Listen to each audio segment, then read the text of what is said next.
Assalamualaikum warahmatullahi wabarakatuh. A'udzubillahi minasyaitonirrajim. Bismillahirrahmanirrahim.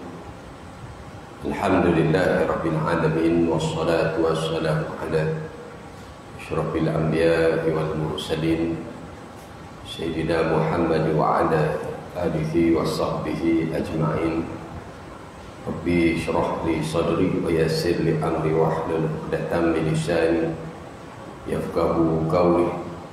Subhanaka la ilma lana illa ma 'allamtana innaka antal alimul hakim. Wa la haula wa la quwwata illa billahil aliyyil azim. Qala Allah ta'ala fi kitabihil aziz. A'udzubillahi minasyaitonirrajim. Bismillahirrahmanirrahim. Yauma taral mu'minina wal mu'minat yas'a nuruhum baina aydihim wa bi aymanihim busyrakumul maut busyrakumul yawma jannatun tajri min tahtihal anharu khalidina fiha. Dzalika huwal fawzul azim. Yawma yaqulul munafiquna wal munafiqatu lil ladzina amanu zuruna naqtabis min nurikum qila irji'u wara'akum faltamisu nuran fadriba bainahum bisurin lahu babun batinuhu fihi rahmah wa zahiruhu min qibalihi al-'adzab. Yunadunahum alam nakum ma'akum qalu bala walakinnakum fatantum anfusakum wa tarabbastum wartabtum wa gharratkumul amani hatta jaa amrullah wa gharrakum billahil gharur. Shadaqallahul azim. Firman Allah Subhanahu wa taala di dalam surah Al-Kahfi bermula daripada ayat 12 berakhir pada ayat ke-14 yang bermaksud, dan pada hari engkau melihat orang yang beriman laki-laki dan perempuan cahaya mereka bersinar di hadapan dan di sisi kanan mereka, lalu dikatakan kepada mereka, pada hari ini ada berita gembira untukmu, iaitu syurga yang mengalir di bawahnya sungai-sungai, mereka kekal di dalamnya. Demikianlah itulah kemenangan yang agung. Pada hari ini orang-orang yang munafik laki-laki dan perempuan berkata kepada orang-orang yang beriman, tunggulah kami ingin mengambil cahaya-cahaya darimu. Maka kepada mereka dikatakan, kembalilah kamu ke belakang dan carilah sendiri cahaya untukmu. Lalu di antara mereka dipasangkan dinding pemisah yang berpintu. Di sebelah dalam ada rahmat dan di luarnya hanya ada azab. Orang-orang yang munafik memanggil orang-orang mukmin, bukankah kami dahulu bersama kamu? Mereka menjawab, benar, tetapi kamu mencelakakan diri kamu sendiri dan kamu hanya menunggu dalam keadaan ragu terhadap janji Allah dan ditipu oleh angan-angan kosong sampai datang ketetapan Allah, dan syaitan datang memperdayaikan kamu tentang Allah. Maka pada hari ini tidak akan diterima tebusan daripada kamu maupun daripada orang-orang kafir, dan tempat bagi kamu ialah neraka. Itulah tempat melindung dan itulah seburuk-buruk tempat kembali. Alhamdulillah, marilah sama-sama kita merafak syukur hadrat Allah Subhanahu wa taala. Pada subuh yang mulia ini kita masih diberikan Allah Subhanahu wa taala kesempatan dan kelapangan waktu, insya-Allah dapat lagi terus kita menumpang hidup di atas muka bumi Allah Subhanahu wa taala. Dan alhamdulillah kita dapat memulakan kehidupan kita ini dengan permulaan yang baik. InsyaAllah kita duduk dalam majlis-majlis ilmu, dalam majlis kuliah, dalam majlis tazkirah. Apapun dia merupakan suatu majlis yang baik. Mengingat di antara satu sama lain. Mudah-mudahan Allah merahmati kita dan memperhitungkan segala amal baik kita ini sebagai sebahagian daripada amal-amal kebaikan, menjadi bekalan pada hari akhirat nanti insya-Allah. Dan alhamdulillah, seperti mana biasa saya memulakan kuliah saya dengan memilih membaca beberapa ayat daripada ayat Al-Quran. Saya memilih daripada surah Al-Hadid dalam ayat yang ke-12. Pada ayat yang ke-16 Allah Subhanahu wa taala bertanya kepada manusia, alam ya'nil ladzina amanu an tahsha'a qulubuhum li dzikrillah. Kata Allah, belumkah sampai masanya lagi, belumkah sampai waktunya lagi bagi orang-orang yang beriman untuk secara khusyuk mengingati Allah dan mematuhi segala kebenaran. Satu pertanyaan yang sebegitu mudah dipahami bagi siapa yang diberikan kemudahan. Allah Ta'ala bertanya kepada kita, alam ya'nil ladzina amanu an tahsha'a qulubuhum li dzikrillah. Belum tu sampai masa lagi, kata Allah, bagi orang yang beriman untuk secara khusyuk mengingati Allah dan mematuhi segala kebenaran yang diwahyukan kepada mereka. Bila lagi agak-agaknya kita ni semua nak jadi orang yang boleh memberikan tumpuan secara serius kepada Allah ataupun kepada akhirat kita. Kalau di saat usia kita muda dulu, belasan tahun, kita sibuk dengan urusan-urusan dunia.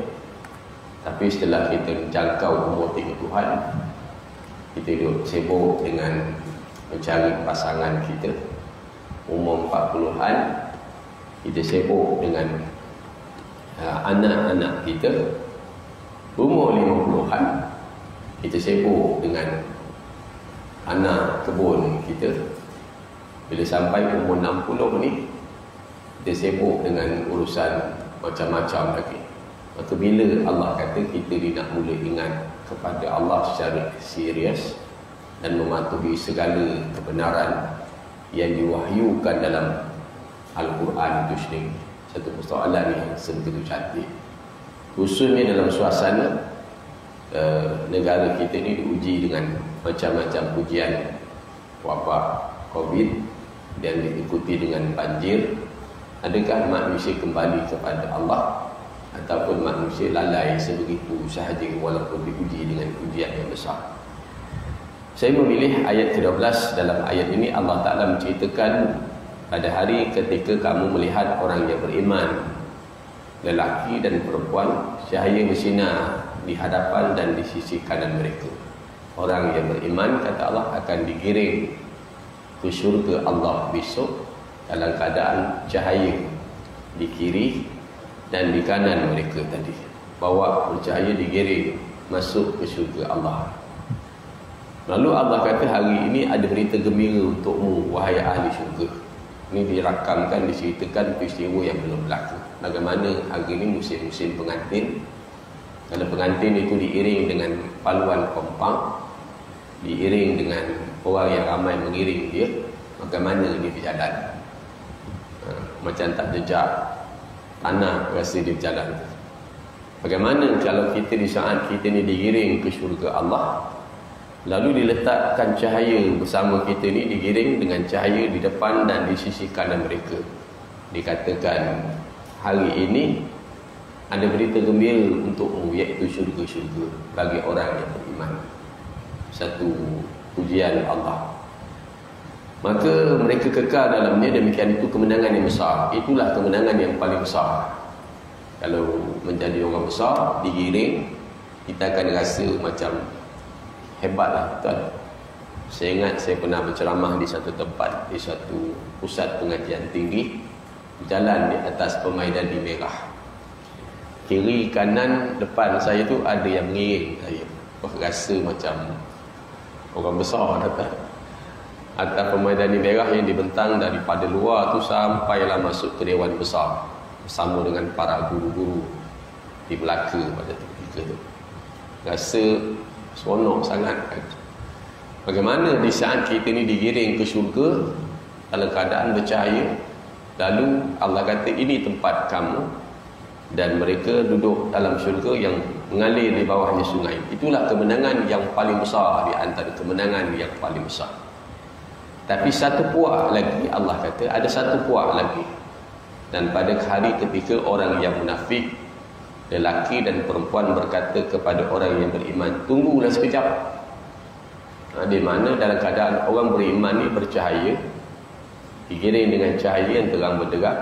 Orang yang munafik, dia kata kepada orang beriman, tunggulah sekejap, nantilah dulu, jangan cepat nak jalan, nantilah kami nak tumpang sedikit cahaya daripadamu.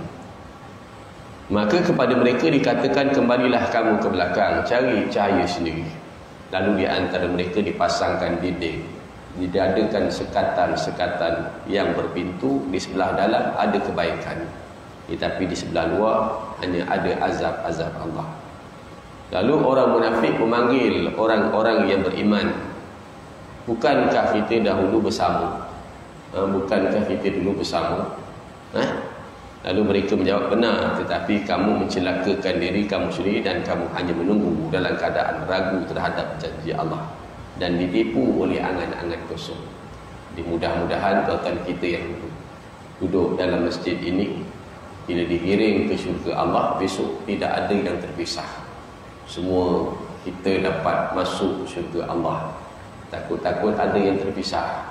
Kita sama-sama dulu sekampung, satu majlis begini, tapi kenapa terpisah? Maka pada hari itu, kata Allah, hari kiamat itu, kata Allah, tidak akan diterima tebusan daripada kamu maupun daripada orang kafir.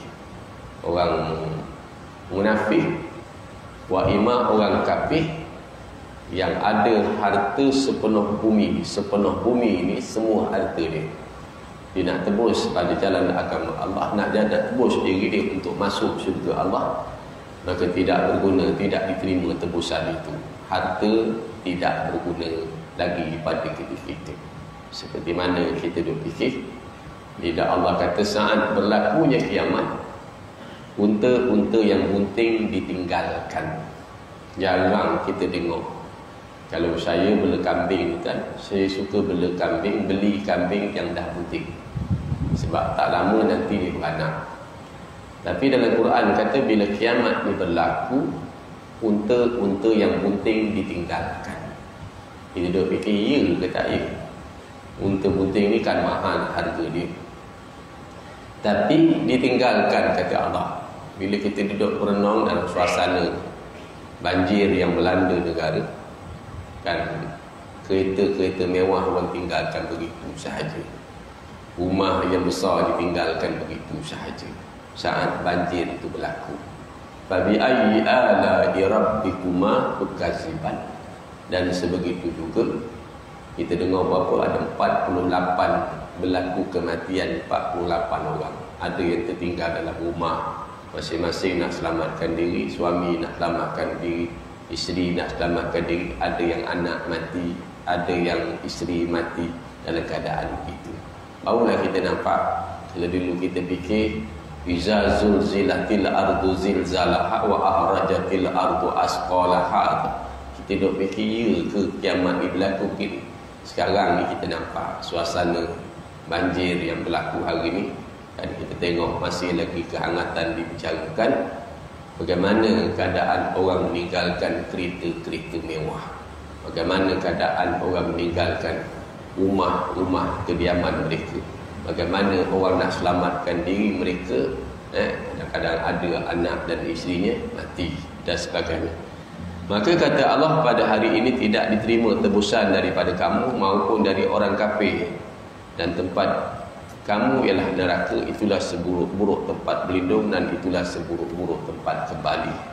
Jadi kalau tuan-tuan renung dalam bab ni, kita cerita tentang orang yang beriman satu, dan kita cerita tentang orang yang munafik dua, dan ketiga orang kafir. Orang munafik, orang kafir nasib dia begitu malam. Apakah tanda sifat munafik? Dia kata sifat munafik ni dia ada tiga. Dia kata tanda munafik ni ada tiga. Bila dia bercakap, dia berbohong, satu. Bila dia janji, dia memungkiri janji dia. Dan bila dia bergurau, dia melampaui batas, dia tidak memihak kepada kebenaran itu sendiri, dia tidak menyokong kepada kebenaran. Dan berdasarkan sifat-sifat munafik pula, ada 9 disebut berdasarkan ayat Al-Quran. Saya sebut itu atau cari di dalam Al-Quran. Yang pertama, sifat orang munafik itu berbohong. Dia suka berbohong. Berdasarkan surah Al-Baqarah ayat ke-14. Surah Al-Baqarah ayat ke-14 itu antara sifat orang munafik, dia suka berbohong. Dan dalam apa yang disebut, apa yang dijanji, apa yang diberitahu, dia bercakap, tapi dalam keadaan dia berbohong. Dia tidak menepati apa yang dia bercakap. Bila dia duduk dengan orang yang beriman, dia mengatakan dia beriman, tapi di saat dia duduk dengan sama-sama mereka, dia kata mereka tidak beriman. Dia kata, bagaimana Allah berfirman, wa idza laqul ladzina amanu qalu amanna wa idza khalau ila syayatinihim qalu inna ma'akum innama nahnu mustahzi'un. Dan apabila mereka bertemu dengan orang yang beriman, mereka berkata kami adalah beriman. Tapi bila mereka bertemu kembali kepada syaitan-syaitan, iaitu para pemimpin mereka, mereka berkata sesungguhnya kami bersama kamu, kami hanya berolok-olok, berbohong. Itu sifat orang-orang yang munafik yang pertama. Di antara sifat dia. Yang kedua, sifat orang yang munafik ini, dia bersifat dengki. Antara satu sama lain dengki. Seperti mana disebut dalam surah Al-Muhammad, surah Muhammad ayat ke-27, 29. Kemudian sifat yang ketiga, sifat orang munafik ini ialah sifat khianat. Dalam surah Al-Anfal, antara sifat orang munafik ialah khianat terhadap apa yang dijanjikan tadi. Ayat ke-27 surah Al-Anfal. Kemudian antaranya sifat orang munafik ini, dia mungkir janji. Seperti mana dalam surah An-Nahl ayat ke-91. Dia suka mungkir janji. Yang kelima, dia malas beribadat. Dalam keadaan dia malah nak bangun ni, khususnya sembahyang fardu subuh dengan sembahyang fardu isya. Kita tak jumpa orang sembahyang subuh, orang munafik ni dia susah, tanda-tandanya dia berat nak pergi solat fardu subuh, solat nak bangun sembahyang ni, khususnya subuh dengan isya ni berat bagi mereka. Jadi kalau ada kita rasa berat nak pergi subuh ni, berat nak pergi subuh ni berat, tuan-tuan, kena kuatkan. Kita kuatkan semangat, ubah sifat tu tadi supaya sifat itu hilang daripada kita. Yang kelima, dia kata di antara sifat orang munafik, malas beribadat. Seperti mana disebut dalam surah An-Nisa ayat ke-142. Di antara ayat 142, innal munafiqina yukhadi'una Allah wa huwa khadi'uhum wa idza qamu ila salati qamu kusala yura'una an-nasa wa la yadhkuruna illa Allah wa la yadhkuruna Allah illa qalila. Sungguhnya orang munafik itu hendak menipu Allah, tetapi Allah lah yang menipu mereka. Apabila mereka berdiri untuk solat, maka dilakukan dengan malas. Ala letih nak mayang ni malas, dalam keadaan malas. Mereka riak, ini ingin dipuji di hadapan manusia, dan mereka tidak ingat akan Allah kecuali sedikit sekali. Itu antara sifat orang munafik. Supaya kita terkesan sifat-sifat tu ada tak kita ni. Kalau ada, maka perbaiki. Jangan kita marah orang bercakap, jangan marah dengan Quran bercakap. Macam saya katalah, tuan-tuan ambil limau, tuan-tuan sapu pada tangan tuan-tuan. Kalau tangan tuan-tuan tidak ada luka, maka tuan-tuan tak akan rasa pedih ni. Tapi kalau tangan tu ada luka, maka tuan-tuan akan rasa pedih ni. Bukan sial limau, tapi luka yang ada pada tangan. Orang yang cerdik, dia tidak sibuk marah kepada limau, tapi dia sibuk merawat luka yang ada, supaya lain kali dia sapu limau tadi, dia tak rasa pedih tadi, tuan-tuan. Dia tak rasa pedih. Sungguhnya orang munafik itu hendak menipu Allah, tetapi Allah lah yang menipu mereka. Dipanjang kepasan tadi. Apabila mereka berdiri untuk solat, mereka melakukan dengan malas dan mereka riak, ingin dipuji depan orang. Bila ada, wah macam-macam mengharapkan pujian orang, kan? Dalam suasana kita tengok orang beri bantuan kepada bangsa-bangsa banjir, dan alhamdulillah kita berdoa supaya semuanya yang beri bantuan itu ikhlas. Kerana amal yang tidak ada ikhlas ini nampaknya penat sahaja. Bila saya tengok kawan yang meninggal daripada Mersing, unit amal tu, Mersing, di unit amal itu yang orang panggil semut merah, dia beri jauh, beri bantuan tu tuan, tidak ada sebarang upah, malah pakai duit sendiri. Dia nak pergi daripada Mersing tu ke Selangor, duitnya sendiri, belanjanya sendiri, makan minumnya sendiri, sesin pun tidak ada sebarang upah. Tapi bagaimana dia beribadah itu tadi, itu seni cantiknya kumpulan semut merah. Orang panggil unit amal, dipanggil unit amal. Sumbangan basuh rumah orang, pergi berhari-hari tak balik, kan tolong basuh rumah orang. Saya rasa hebatnya dia punya sumbangan dia. Tapi dalam pada itu ada juga yang saja letak muka supaya nampak kerja. Jadi kita ni macam-macam bentuk lah. Kalau yang tak sempat pergi, mungkin kita berdoa, mungkin ada bentuk sumbangan. Yang penting kita ada bahagian dalam buat benda baik. Yang lepas saya sebut kepada tuan-tuan daripada ayat ke-24 daripada surah Hadid, orang yang kedekut dan menyuruh orang lain kedekut, ini lagi payah. Ini payah ni golongan. Dia lah tak boleh pergi, kemudian dia tak nak bagi sumbangan, kemudian dia suruh orang lain pula jangan bagi sumbangan. Bagi pun duit tak ke mana dekat ni. Lagi payah ni. Wallahu a'lam. Dan mereka riak dengan dipuji di hadapan manusia, dan mereka tidak ingat akan Allah kecuali sedikit sekali. Itu antara sifat yang ke 6.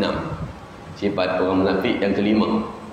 Yang keenam, berprasangka buruk kepada Allah dalam surah Al-Fat ayat 6. Dia suka bersangka buruk kepada Allah, seperti mana disebut dalam surah Fat ayat yang ke-6. Allah kata daripada ayat yang ke-6, wa yu'adzibul munafiqina wal munafiqati wal musyrikina wal musyriqat wal musyrikati dhannina billahi dhannas saw alaihim dairatus saw wa ghadiballahu alaihim wa la'anahum wa a'adda lahum jahannama wa sa'at masira. Dan dia mengazab orang yang munafik laki-laki dan perempuan, dan juga orang-orang yang musyrik lelaki dan perempuan yang berprasangka buruk terhadap Allah. Mereka akan mendapat giliran azab yang buruk, dan Allah murka terhadap mereka dan mengutuk mereka serta menyediakan neraka jahanam buat mereka, dan itulah seburuk-buruk tempat kembali. Dia berprasangka buruk. Macam hari ni belanja, kalau hujan banjir dan sebagainya, dia suka berprasangka buruk. Allah ni zalim, begini dan begini dan begini. Sedangkan Allah Ta'ala lebih mengetahui. Allah ni dia kasih kepada hamba-hambanya, maka dia bagi rezeki, dia bagi kehidupan dan sebagainya. Semalam saya jumpa seorang yang kena kanser khusus. Dia dari kemo, kabarnya 25 kali dah. Hari ini dia akan operation belah perut, potong usus sepanjang sekitar 23 inci, buang usus tadi. Tapi seronok, dia salam dengan saya, Ustaz, saya minta maaf, mana-mana saya ada salah dengan Ustaz, ada silap dengan Ustaz, saya minta maaf. Dah kurus dah, minta maaf, ada salah dan silap Ustaz.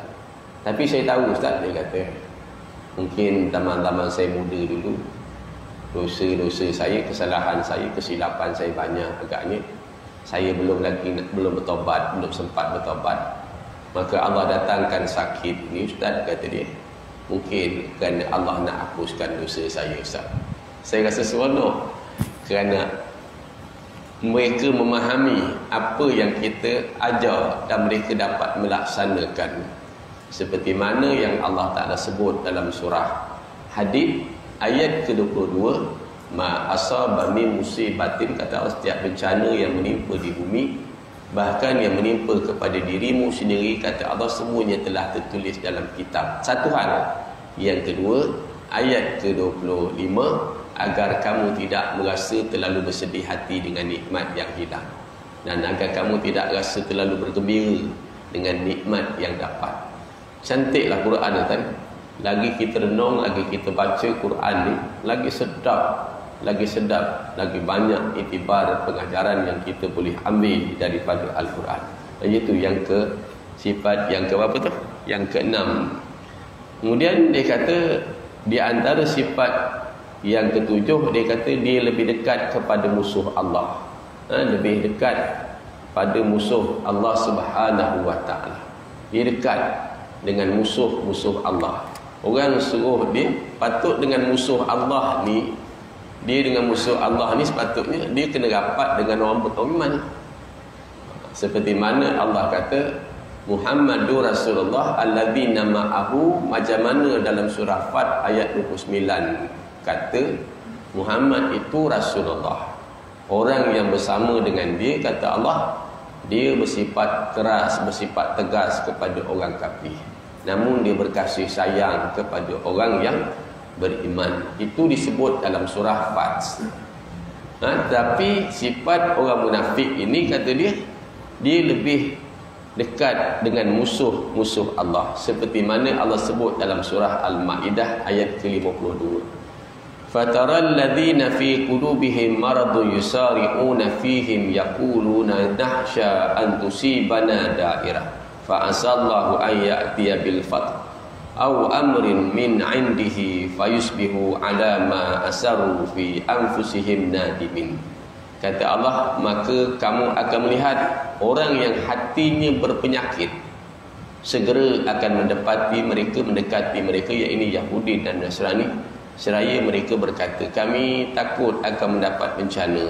Mudah-mudahan Allah akan mendatangkan kemenangan kepada Rasulnya atau suatu keputusan dari sisinya, sehingga mereka menyesal terhadap apa yang mereka rahsiakan dalam hati mereka. Nampak? Kamu akan melihat, kata Allah, kamu akan melihat orang-orang yang hatinya berpenyakit. Munafik ni, walaupun Allah Ta'ala larang dia, tapi dia nak juga menjadikan sebagai teman setia. Mula daripada ayat 51. Ya ayyuhalladzina amanu la tattakhidul yahuda wan nasara awliya ba'duhum awliya'u ba'd wa may yatawallahum minkum fa innahu minhum innallaha la yahdil qaumadz zalimin. Fataral ladzina fi qulubihim maradun yusari'una fihim yaquluna nahsha an tusibana da'irah fa asallahu an ya'tiya bil fath aw amrin min 'indihi fayusbihu 'ala ma asaru fi anfusihim nadimin. Allah kata, wahai orang yang beriman, satu, janganlah kamu menjadikan orang Yahudi dan Nasrani sebagai teman-teman setia bagimu. Baik, tak apa, tapi kawan, tak apa, tapi jangan jadi teman setia. Kerana mereka satu sama lain saling melindungi. Maka barang siapa di antara kamu yang menjadikan mereka teman setia, maka sesungguhnya dia termasuk dalam golongan mereka. Sesungguhnya Allah tidak memberi petunjuk kepada orang-orang yang zalim. Maka kamu akan melihat, walaupun Allah larang, tapi orang yang berpenyakit munafik ini, dia tetap akan ambil juga jadi orang yang setia. Saya baru ni diminta bentang satu tajuk berkaitan dengan ulama. Dia kata benteng penyatuan ummah, kesatuan ummah, nikmat kesatuan ummah. Jadi saya kata kalau benteng ni apa dia? Dia namakan benteng. Benteng ni penting. Semalam saya sempat pergi ziarah di Melaka, tempat-tempat banjir di Melaka, rumah-rumah yang dia tenggelam di banjir. Benteng ada yang tak banjir, tapi ada yang banjir. Kenapa? Kerana benteng tu pecah. Bila benteng pecah, maka banjir berlaku. Kan? Maka begitulah kita ni kena jaga orang Islam ni bersatu, jangan berpecah. Kemudian apa nikmat dia? Dalam ayat 63 surah Al-Anfal, Allah kata, kalaulah kamu belanjakan harta sepenuh bumi ni, kata Allah, untuk menyatu padukan hati sesama manusia, Nama kamu tidak akan dapat menyatu padukan hati manusia. Nak ceritakan bahawa nikmat kesatuan bersatu padunya wa Islam, wa'tasimu bi hablillahi jami'ah wa la tafarraqu. Maka Allah kata, innamal mu'minuna ikhwah fa aslihu baina akhawaikum. Wa Islam ni kata Quran dia bersaudara. Maka bila bergaduh di antara dua, kena ada yang berperanan sebagai fa aslihu baina akhawaikum, yang berdamaikan, bukan memecah belahkan. Makin pecah belah kan makin pecah belah. Itu sifat yang ke-7 kan. Yang ke-8, di antara sifat orang-orang yang munafik itu tadi dikata ialah kikir, kedekut, mengeluarkan harta mereka pada jalan Allah. Kikir, kedekut, nak keluarkan harta dia pada jalan Allah, seperti mana disebut dalam surah At-Taubah ayat ke-67. Tuan-tuan boleh cek sendiri kan? Yang kita ni nak tahu tuan-tuan, supaya kita sifat-sifat munafik tu tak ada pada kita. Itu maksud saya bacakan ni, supaya kalau ada sifat tu kita buang cepat. Surah At-Taubah ayat 67, di antara kata Allah Subhanahu wa taala, al-munafiquna wal munafiqatu ba'duhum min ba'd ya'muruna bil munkar wa yanhauna 'anil ma'ruf wa yaqbiduna aydiyahum nasullaha fanasiyahum innal munafiqina humul fasiqun. Orang-orang munafik laki-laki dan perempuan di antara satu dengan lain adalah sama, mereka menyuruh berbuat yang mungkar dan mencegah perbuatan yang baik. Orang munafik laki-laki dan perempuan dia saling tolong menolong di antara satu sama lain. Dia kata menyuruh berbuat yang jahat, yang mungkar, tetapi dia kata mencegah perbuatan yang makruf. Yang baik ini dicegah. Itu kerja orang munafik. Walaupun kita tengoklah, kita ajak kepada baik macam mana pun dia akan cakap macam mana pun. Dan mencegah dari perbuatan. Mereka menggenggam tangannya kedekut, nak bagi sumbangan, kedekut dan sebagainya. Mereka itu melupakan Allah, maka Allah melupakan mereka juga. Sungguhnya orang yang munafik itulah orang-orang yang fasik. Itu yang ke-8.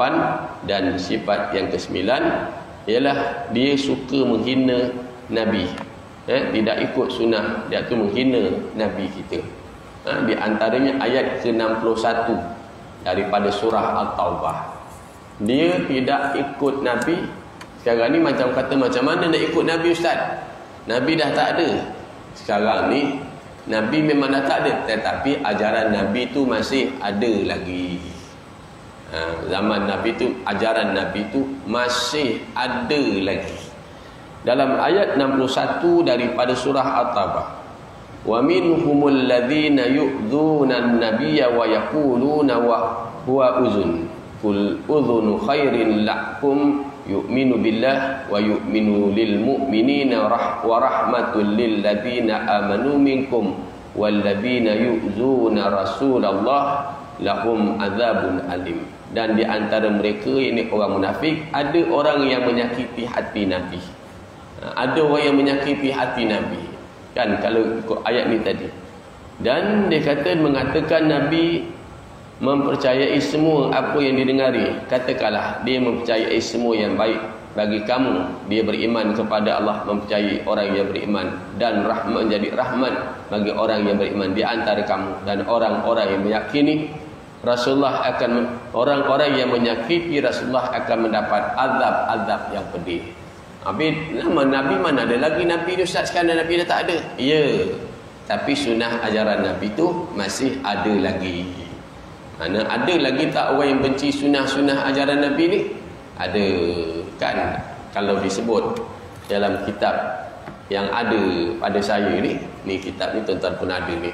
Kitab Membudayakan Sunnah Jabatan Agama Islam Negeri Johor, jilid yang ke-6, yang disebut di antara lain sekitar 48 tanda-tanda akan berlakunya kiamat daripada hadis yang diriwayatkan oleh Imam Bukhari tadi.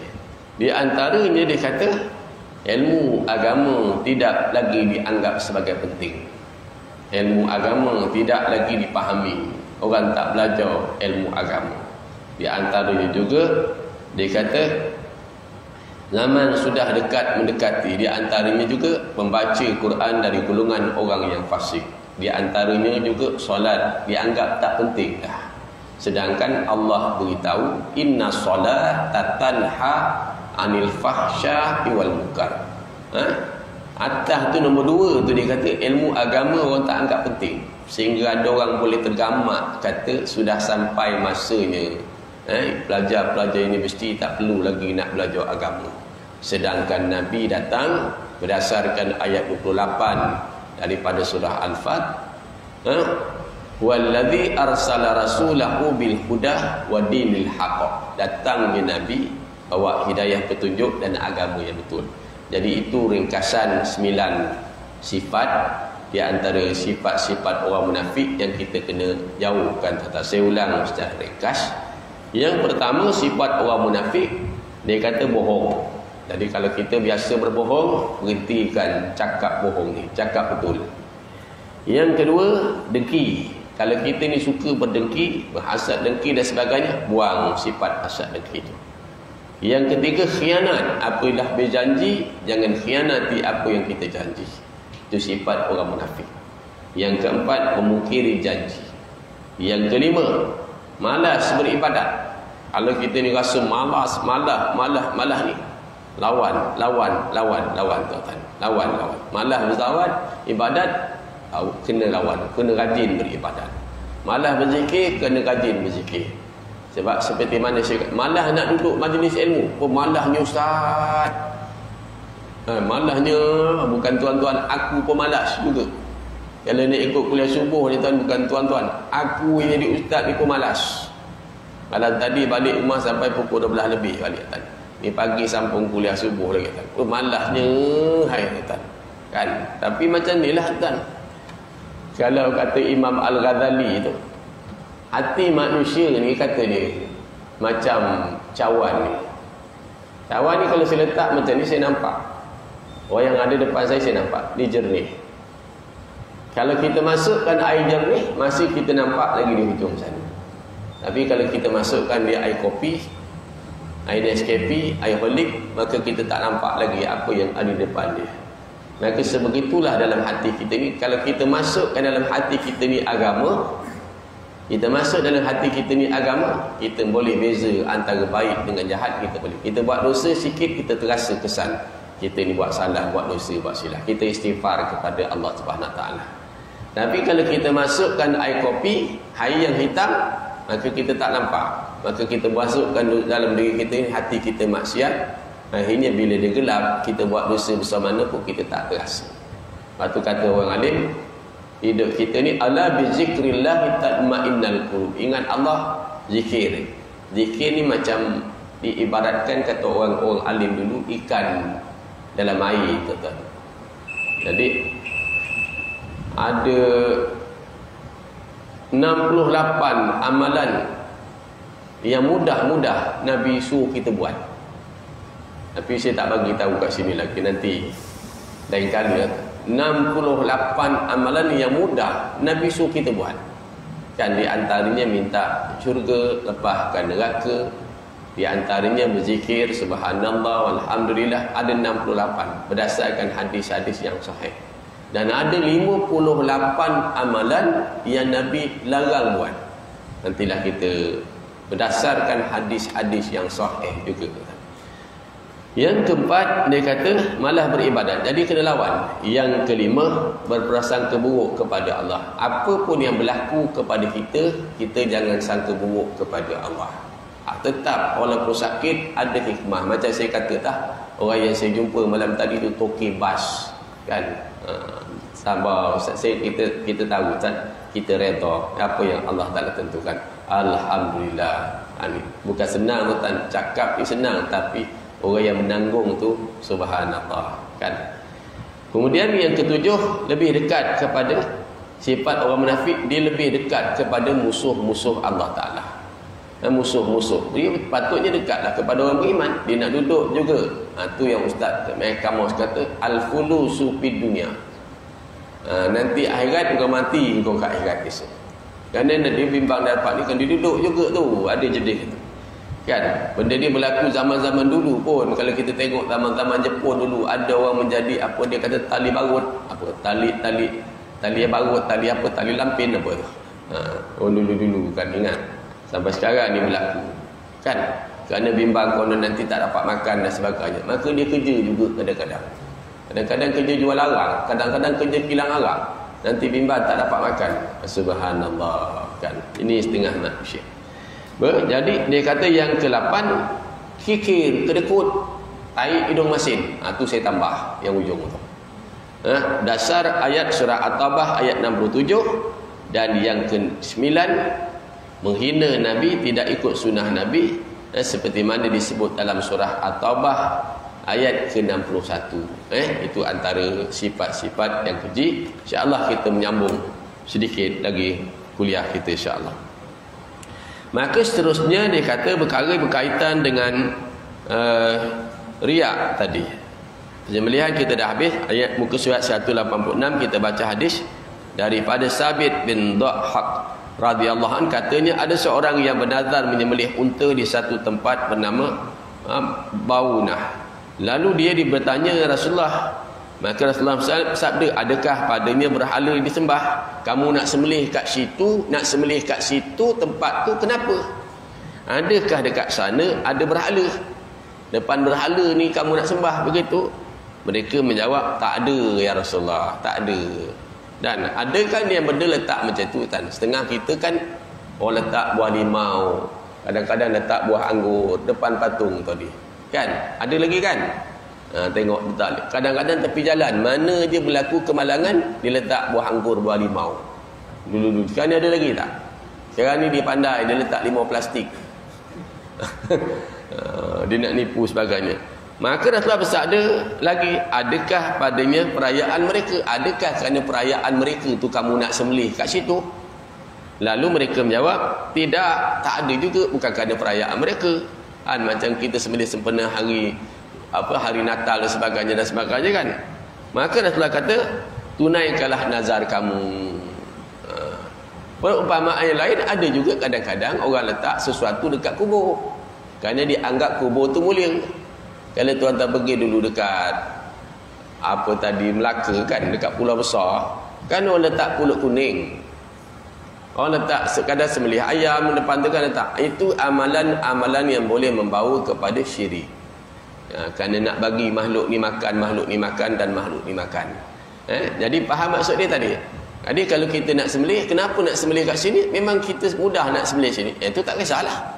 Tapi kalau kena nak sembelih depan tu ada tokong, sebagai menghormati tokong tu, tak boleh. Itu amalan yang boleh membawa kepada rosak akidah kita tadi. Sungguhnya tidak harus menunaikan nazar yang maksiat. Walaupun dia bernazar, tapi dia bernazar nak sembelih depan kubur. Tak boleh. Kubur orang dah mati, tak boleh. Jadi ataupun nak sembelih depan pokok ni, kerana pokok ni begini-begini, rosak. Ataupun depan patung. Dan pada barang yang tidak menjadi miliknya tadi juga. Begitu juga dan pada barang yang tidak menjadi milik dia tadi, kita tak boleh sembelih. Bahkan sebarang ungkapan dan kepercayaan adalah suatu setara yang sebanding dengan Allah Subhanahu wa taala, yang ditujukan kepada doa penyembahan, cara ibadah, ditakuti bala bencana, dijamin mendapat manfaat, itu semua dianggap sebagai syirik. Dia duk fikir macam ni boleh tolak balak dan sebagainya, boleh membawa kepada syirik. Yang semuanya dianggap syirik besar, merosakkan akidah, dan syirik seperti inilah dijanji dengan neraka. Maka di sana terdapat juga syirik yang kecil, iaitu riya. Dengan syirik hafi, iaitu seorang yang percaya perbuatan atau perkataan menyalah yang anggap terhadap kekuasaan undang-undang dan peraturan Allah. Itu pun antara benda riak, iaitu apabila seorang itu membanyakkan amalannya apabila di hadapan manusia. Pun sama juga, dia banyakkan amalannya kerana depan manusia. Belakang orang dia tak semayang, tapi bila depan orang dia semayang. Ini syirik yang tersembunyi. Kita je tahu, orang lain tak tahu. Kan? Jadi sebagaimana sabda Nabi SAW, sungguhnya yang sangat aku takuti menimpa kamu ialah syirik kecil. Lalu para sahabat bertanya, apa dia syirik kecil itu ya Rasulullah? Maka Rasulullah SAW bersabda, ialah riak.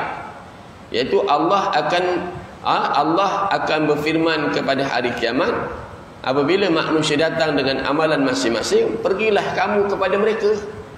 Kalau kita sembahyang, kita tengok ada orang, kita pun buat sembahyang kita terbaik, sembahyang kita. Cik, main rokok dia, iktidal dia, sujud dia, tamak ninah dia, semua baik. Bukan main. Bila tengok ada orang kita bersedekah, kau besar meja ni dia punya buku cek depan orang. Kalau tak ada orang, lantaklah kau. Jadi besok akhirat Allah kata, kamu mintalah dengan orang tu. Kau buat ibadat ni bukan kerana aku, kerana makhluk ni dan sebagainya. Ini termasuk dalam syirik yang tersembunyi. Apabila manusia datang dengan amal masing, pergilah kamu kepada mereka yang kamu tunjukkan amal-amal kamu kepada mereka di dunia dahulu. Kemudian lihatlah, adakah kamu dapati sebarang balasan di sisi mereka? Ada tak mereka nak beri balasan? Jawabnya tidak. Kan? Tapi memang ada jenis manusia macam tu, kan? Dalam banyak-banyak kita bagi bantuan, kadang-kadang timbul perasaan dia memang datang. Jadi nak elak diri kita ni daripada riak, ialah kita lazimkan sesuatu benda. Lazim ke selalu buat. Contohnya kalau kita semayang, orang ada ke orang tak ada, kita semayang. Orang ada ke orang tak ada, kita semayang. Orang apa tadi, kita sedekah. Orang ada ke orang tak ada, kita sedekah. Dan sebagainya. Kita buat benda-benda yang baik. Semalam bila buat sembang, saya kata macam-macam peranan dia. Ada yang mungkin bagi sumbangan duit, ada bagi sumbang makanan, ada orang sumbang beri pakaian, ada orang mungkin doa, kan? Ada orang bersih dengan tenaga. Yang penting ada peranan, ada duduknya kita dekat mana. Dalam waquli malu fasayarallahu amalakum wa rasuluhu wasaturaduna ila alimil ghaibi wasyahadah. Kemudian ada hari tu yang bersembanglah, cerita pasal noja, asal apa mana tu dan sebagainya. Di mana itu dekat Batu Pahat ke apa. Lalu saya cakap dengan dia, ya, saya kata memang kadang-kadang baik gini kita orang tak ambil kasih, tapi kita yakinlah insya-Allah, saya kata orang yang memakmurkan masjid Allah ada kelebihan. Orang yang memakmurkan hatinya sentiasa makmur. Orang kata Allah beri pengiktirafan, innama ya'muru masajidallahi man amana billahi wal yaumil akhir. Hanya senyum orang yang boleh makmurkan masjid Allah ni orang beriman kepada Allah, beriman hari akhirat. Kemudian golongan yang akan mendapat naungan Allah pada hari akhirat, orang yang hatinya sentiasa tertaut di masjid. Kemudian orang yang kalau dia mati besok, pahala dia berpanjangan, antaranya orang yang bina masjid. Maka takkanlah orang yang menjaga kebersihan masjid dan surau, Allah Ta'ala tak bagi keistimewaan besok pada hari akhirat. Walaupun manusia mungkin kurang beri sanjungan. Tuan-tuan, kalau lalu semalam saya dekat surau Tongkang Pecah, tuan.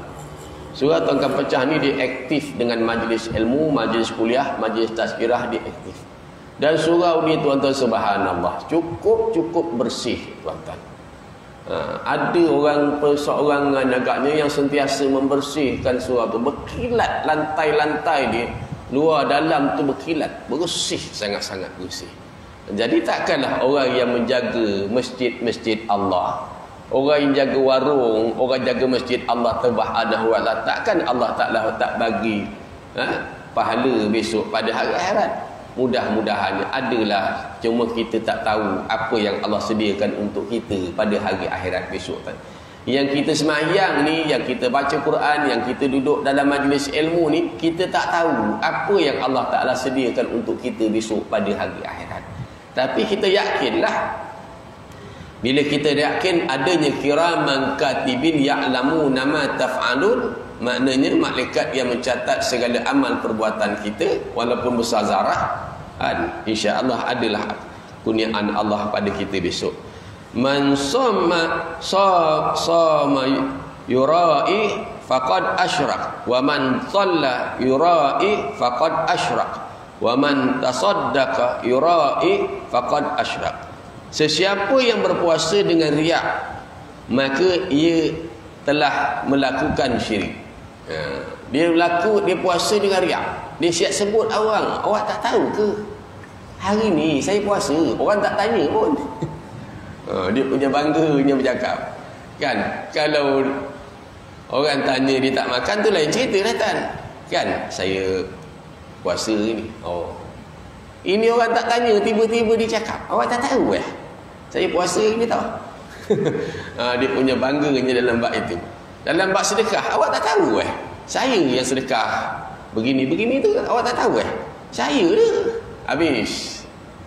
Itu jaga-jaga. Dan sesiapa yang bersembahyang dengan riak, begitu juga walaupun dia sembahyang tapi riak. Macam semalam saya cakap tuan-tuan, bila kita buka dalam kitab tafsir, kan dia kata wa id qala rabbuka lil malaikati isjudu li adama fasajadu illa iblis. Bila Allah Taala perintahkan kepada iblis suruh sujud kepada Adam, maka iblis kata dia tak nak sujud. Dia degil kepala batu, otak besi, tiang elektrik. Dia tak nak sujud. Lalu dah lah tak nak sujud, dia nyombong diri. Khalaqtani min nar wa khalaqtahu min tin. Kamu jadi aku dari api, kamu jadi Adam daripada tanah. Mana lebih mulia api dengan tanah? Satu aja kalau tuan-tuan fikir. Dia bukan kencingkan masjid, dia bukan kencingkan Quran, dia bukan pijak Quran, dia bukan bakar masjid.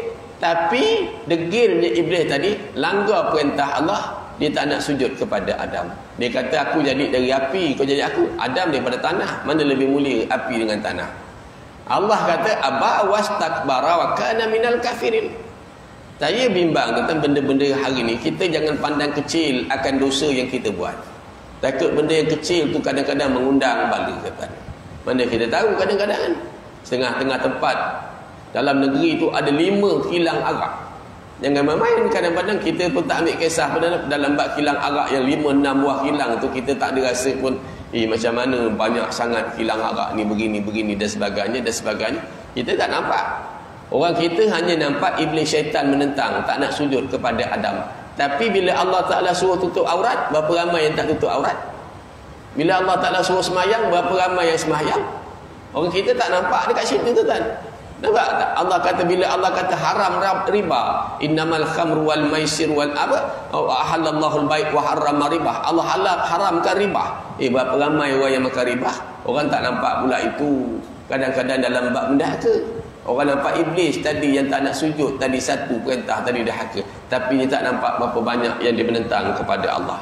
Dan dia kata riak termasuk di kalangan sifat-sifat orang munafik, seperti dinyatakan oleh firman Allah, innal munafiqina yukhadi'una Allah wa huwa khadi'uhum wa idza qamu ila salati qamu kusala yura'una an-nasa wa la yadhkuruna Allah illa qalila. Sungguhnya orang munafik itu menipu Allah dan Allah akan membalas tipu daya mereka. Dan apabila mereka berdiri untuk sembahyang, mereka berdiri dengan malas. Mereka bertujuan riak, menunjuk-nunjuk dengan sembahyang di hadapan manusia, dan tidaklah mereka menyebut Allah melainkan sedikit sahaja. Kadang-kadang kita tengok dalam wabak orang membersihkan kawasan banjir, macam-macam perangai.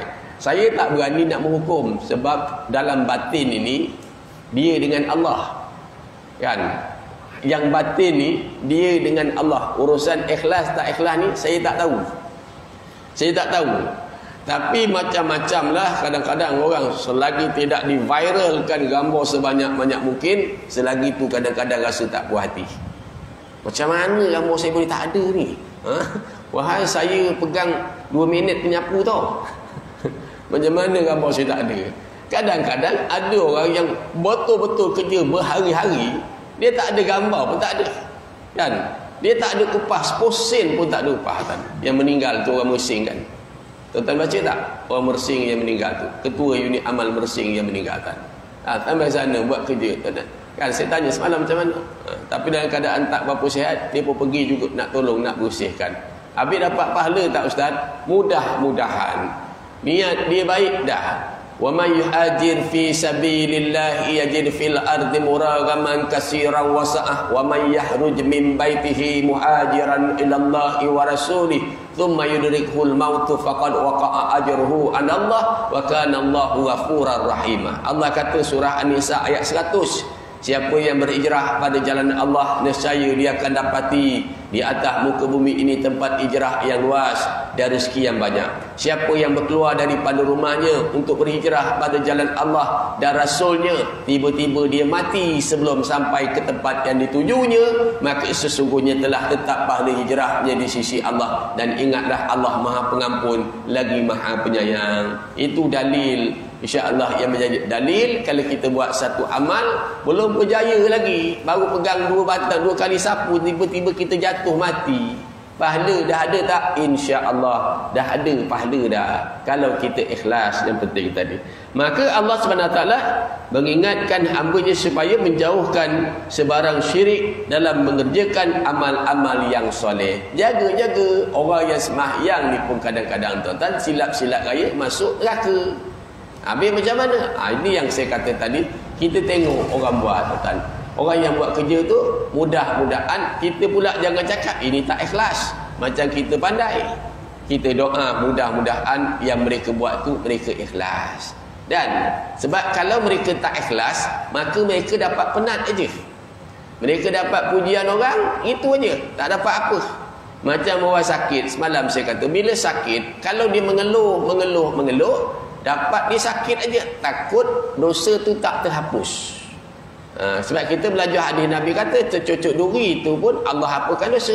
Jadi begitu juga kita tengok gambar dalam video tu kan, saya tak kata mereka tak ikhlas, saya kata mudah-mudahan mereka tu ikhlas kan. Jadi bila ikhlas, insya-Allah semua dia dapat. Mungkin manusia pun puji agaknya, pahala pun dia dapat besok di sisi Allah Subhanahu wa taala.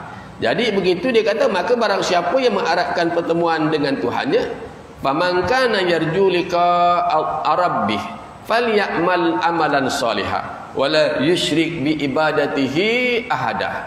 Kata Allah, dan maka barang siapa yang mengharapkan pertemuan dengan Tuhan dia. Tuan-tuan nak bertemu Tuhan tak? Nak bertemu Tuhan tak? Saya pun nak bertemu Tuhan. Nikmat yang paling besar, di antara nikmat yang paling besar ialah kita dapat melihat Tuhan kita. Itu nikmat yang paling besar, kan? Sama juga tuan-tuan, percakapan, di antara percakapan yang sedap ni kita tak tahu yang mana percakapan kita ni akan membawa kepada orang suka dan mana yang benci. Tapi kata Allah, siapa yang mengharapkan dia nak bertemu dengan Tuhan dia, memang kita nak bertemu dengan Tuhan dia, maka kata Allah, hendaklah dia mengerjakan amal yang soleh. Nampak? Dia nak bertemu dengan Tuhan, dia mesti bertemu amal. Orang yang kafir, dia tak temu dengan Tuhan, dia masuk neraka. Orang munafik, dia masuk neraka. Dan jangan dia, satu, dia buat amal soleh, amal baik. Amal soleh ni apa tuan-tuan? Segala bentuk amal yang baik. Jumpa orang, senyum, masuk masjid, niat itikaf, nampak tik cecak, tolong bersihkan, nampak tanda kotor, tanda masjid kotor, kita basuhkan tuan-tuan. Tengok ada orang susah, kita sedekah dan sebagainya. Kita mudah orang minta tolong, kita mudahkan urusan orang. Semua kita buat amal-amal yang baik. Dan yang kedua, jangan sekutukan Allah dengan sesuatu. Dua tu kena buat amal soleh. Kalau tuan-tuan nak bertemu Tuhan, buat amal yang baik. Satu. Yang kedua, jangan sekutukan Allah dengan sesuatu. Antara syirik itu ialah yang disebut. Kita berhenti sampai situ. InsyaAllah kita sambung kuliah kita tahun hadapan nanti. Panjang sikit kita cuti kali ni tuan-tuan, insyaAllah. Jadi sebelum saya lupa tuan-tuan, dalam kereta saya ada kalender seperti mana saya bawa. Kalender yang disediakan oleh satu unit badan dakwah, minta saya untuk bawakan kalender tu. Senaskah kalender tu RM5 tuan-tuan. Ni nak kata jual ke tak jual tak tahulah tuan-tuan, tapi sebagai sedekah lah tuan-tuan, bagi sedekah. Mungkin RM5 tu dapatlah dia bagi satu kalender tuan-tuan. Dan duit itu pun insya-Allah akan digunakan fi sabilillah, pada jalan agama Allah tuan-tuan. Wallahu a'lam. Bismillahirrahmanirrahim. Alhamdulillahirabbil alamin. Wassalatu wassalamu ala asyrafil anbiya'i wal mursalin Sayyidina Muhammad wa ala alihi washabbihi ajmain. Allahumma nawwir qulubana binuri hidayatika wa futuhatika kama nawwartar arda binuri syamsika abadan abada bi rahmatika ya arhamar rahimin. Allahumma aghnina bil ilmi wa zainna bil ilmi wa akrimna bit taqwa jamilna bil afiyah ya rabbana zidna ilma warzuqna fahma wa anta khairul dzikir. Rabbana atina fid dunya hasanah wa fil akhirati hasanah wa qina azabannar. Wassallallahu alaihi wasallam Muhammad wa ala alihi washabbihi wasallam. Alhamdulillahirabbil alamin. Jadi saya bawa 100 keping tu. Kalau tuan-tuan boleh beli seorang 10, maknanya 10 orang habis. Wallahu a'lam. Assalamualaikum warahmatullahi wabarakatuh.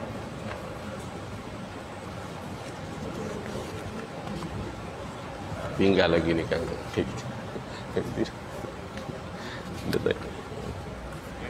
Okey.